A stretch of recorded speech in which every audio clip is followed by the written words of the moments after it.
Hello everyone, in this video I'm going to show you how to set who can create chat in Facebook group.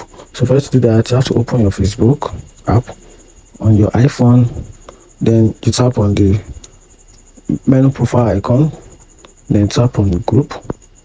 Once you do that, you can tap on your groups, then the list of the groups you have on your Facebook account will be listed. Then you tap on any one of them, then you tap on manage,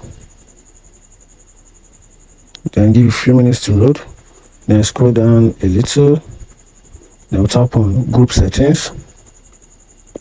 Then once you tap on group settings, we're gonna scroll down a little, then we come here, who can create chat, then you tap on it. Then we have two options under this particular option, which is admin and moderator.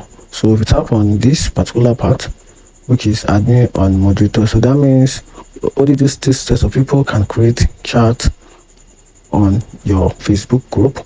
Then if you tap on this, the next option, admin, moderator, and with approval member, so that means three set of people can create chat on this group. So either admin create the chat, moderator, or the member you give an approval to create a chat.